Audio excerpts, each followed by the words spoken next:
Hello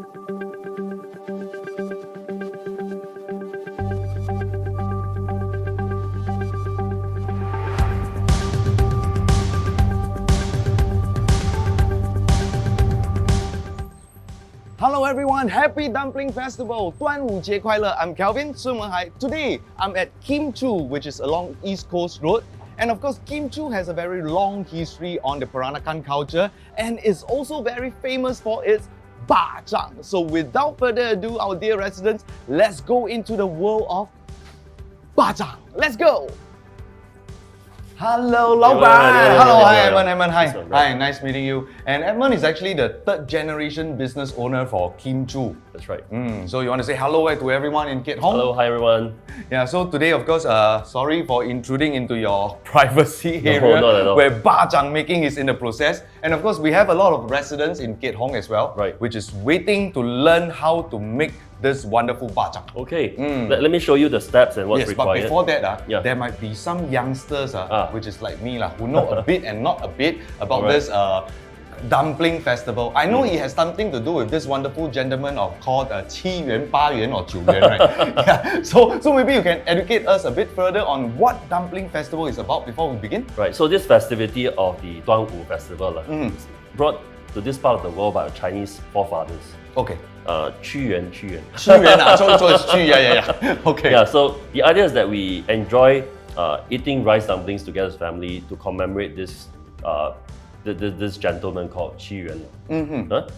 He is a patriot. He loved his country so much that he sacrificed himself. So what happened was that people back in those days in the village would wrap rice dumplings, throw it into the river bank, Whoa. yeah, and hope that the fishes would eat the rice dumplings instead of his body. So eventually, over the generations, it became something that is like a staple food at home. People eat them together as a family. Remember, that 端午节 or 粽子节 is not just only remembering 屈原, but his love for the country, being a patriot. Yeah, we all should love our country. That's right. Yeah, so that's how it is. Eating rice dumplings tells of that significance. Without a country, you don't have a family. Things can't go well with when you don't have family and you don't have a country. Yeah, well said. And today we are here together like one big family over the digital lens, over to Keat as well. We want to make bajang together like one big family. Well, I would gather that you have to learn how to wrap that well first. And whatever that you put into the filling is really secondary. Because every family will have their own recipe, I believe. Yes. Their own flavor and own memories and taste buds. So at least for us, we use our Nonya flavors. Okay. Yeah, we are known for our Nonya rice dumplings, and what we prepared here are our Nonya fillings. So we have the leaves, we have the meat filling, and we have glutinous rice. Well, basically, why Nonya rice dumplings are sweet? Yes. Mainly because of the winter melon. Okay. Winter melon, which also again abundantly found in this part of the world, and we use them in replacement because we couldn't find Chinese chestnuts, or maybe even what we call Chinese xianggu, Yes. So we replace it with winter melon and it's sweet. So this is our sweet-based ingredient meat filling, and then of course we need glutinous rice. All these are really well prepared beforehand. Our rice, because in Singapore everything is imported. Yes. So there's this thing called 旧米, 新米. 旧米, 新米. Yeah, Okay. so depending on the different crops that's harvested and then shipped over to Singapore, we have to condition them appropriately. For example, if it's too old, we bring here, we need to condition it so that it becomes softer. So how do we do it? We either soak in water for about 4 to 6 hours. Soaking the rice in water for 4 to 6 hours? Before we use. Okay. If it's new rice, new crop, maybe 2 hours just sufficient. Okay, What first should we- identify your leaves. Okay. In the market, I don't think you'll be able to find such a big pandan leaf. Yes. You can replace it with small pandan leaves. But if you do that, then the bamboo leaves must be at the outside. Yeah. So for any leaves at all that you use, there's always going to be the hard end and the soft end of the leaf. Oh, All right. Yes. The soft end is what we call in Chinese 叶尾, 叶尾, the And soft then- ends. and this is 叶头, which is the harder end of the leaf. Okay. Okay. Similarly, for bamboo leaves, there's always going to be the hard end of the leaf and the soft end of the leaf. But something to take note now, you see there's also both sides of the leaf, right? Yes. There's the smooth side and then there's the rough side. Similarly, rough side, smooth side. Now, which one do you think we should use to wrap with? The smooth side. Exactly. Yeah. What happens, you see when glutinous rice expands, right? It becomes sticky. Okay. Yeah. And if you put it at the rough surface on it itself, the stickiness will, and the rough surface combined together, when you unwrap your rice dumplings, all your rice is going to stick onto the leaf. Ah, okay. So only use the smooth side of the leaf to wrap. Okay. Yeah? Now, having identified the 叶头 and 叶尾, the head of and the tail, we always put on opposite ends. For example, if we're going to wrap our Nonya Chang, this is the tail of the leaf. Okay. We put the 叶头, and we need two of them on opposite ends like this. So some people have this habit. You can either put them close like this, or you can put them in the center like this. Okay. Depending on the maturity of your leaf or the size of the leaf, you can also play around and put them like this. Oh. There's no right or wrong, but the steps and sequence must be right. Okay, so what I would like to do usually is I'll typically do it like that. Okay, so that it extends out. Okay. The next step forward is that, look at my hands. This is a must, all right? Yes. Okay. I'm not moving both my arms, only moving one side of my arm. Okay. Okay, I'm just folding it in. So what you want? My dumpling like very stingy, very small piece or what? So you see, these are what we call bunny ears, okay? Okay. We don't want to have bunny ears. Okay. No bunny ears. No bunny ears. All your leaves must be pointing upwards. Upwards. Upwards, which is something like that. You see the difference? Mine is so deep, okay? It's white, very white. Okay. So you see, that is 叶 facing 头 叶 inwards. 尾. So you see again a common mistake, 叶头 So Oh, yeah. okay. And this is 叶头, so this thing must be be here. Okay. Okay? So because I'm right-handed, so I wrap it like this. If you're right-handed, you follow my technique, it wouldn't be wrong. Okay?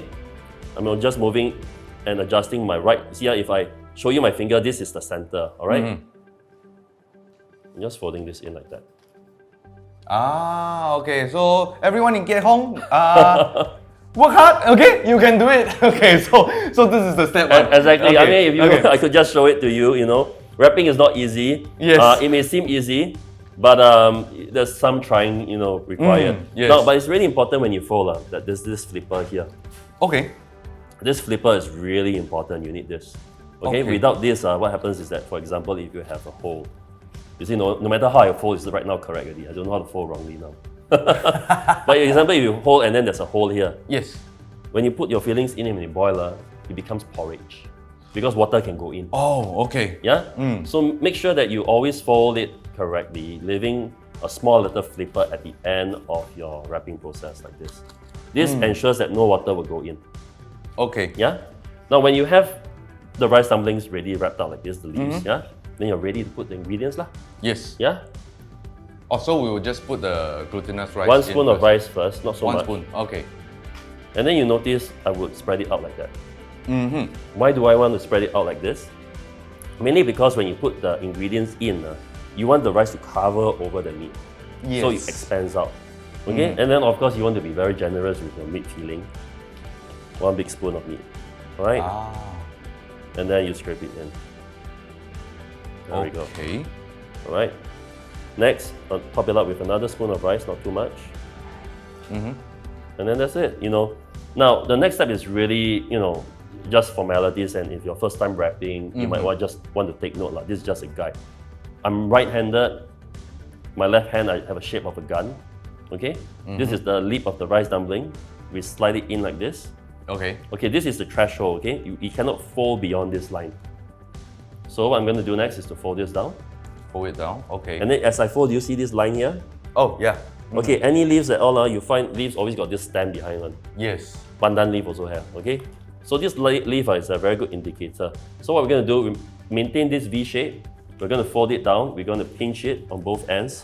Fold it, break it, and then go down. Very nice. Fold it down first, and then break it and fold it inwards. Okay, I'll show you in a while. But okay. After folding, right, you notice my rice dumpling here, there's this shape. In Chinese, we call yao, right? Yes. We call these Nonya rice dumplings. Okay. And Nonyas are typically the ladies. Yeah. So this thing here represents the female waistline. Yeah. Okay. And it's not just for that purpose of sharing that, but there's actually a function to it.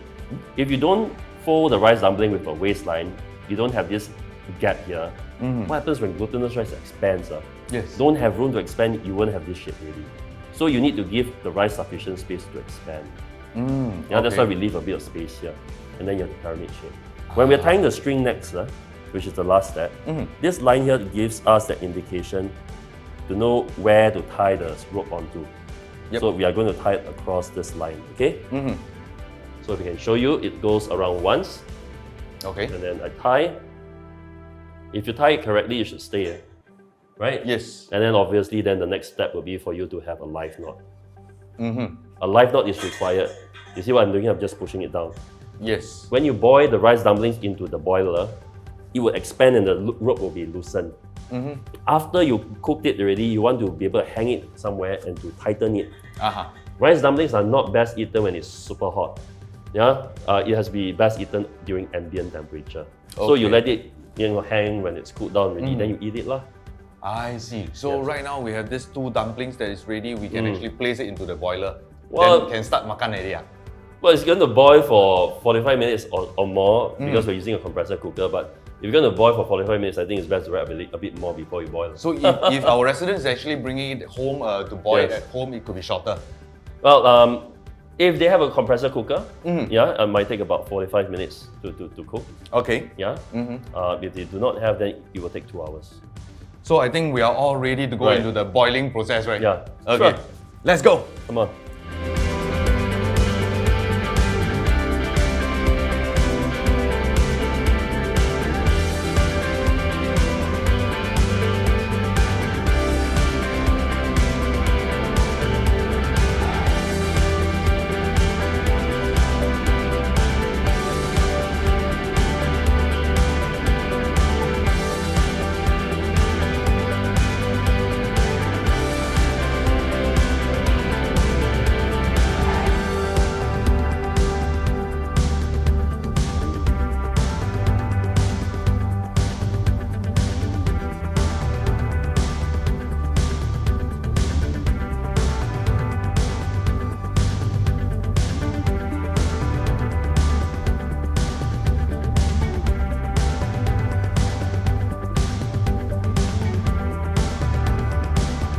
Okay, so I think we have the finished product over here. Yes. The wonderful kimchi bacang. So I think maybe we can take this opportunity to show our Keat Hong residents. Sure. Okay, so it means I can untie. Sure, please, please. This one important. So I just pull this knot over here. Go ahead. Tricky. Wow. Yes, that's cool. Tying is an art. Untying is also a skill. Okay, so I have this kimchi bacang in my hands. Yeah, we call it kueh chang. Kueh chang. Okay, kueh chang. So let's take a look at how it looks inside. Wow, wow, wow. Okay. So am I opening it in the correct way? Yeah, there you go. Okay. Usually I eat at home, I just hantam only. Okay. So we can see the glutinous rice is actually very compressed. Yes. Okay, so this takes a bit of skill in terms of tying as well. Right. Okay, so we want to wish also everyone in Keat Hong a very successful bacang making, bacang making period that you have over here. A happy bacang workshop, and most importantly, myself and our chef Edmund from Kim Chu, our 3rd generation business owner, we want to wish everyone in Keat Hong happy Dumpling Festival.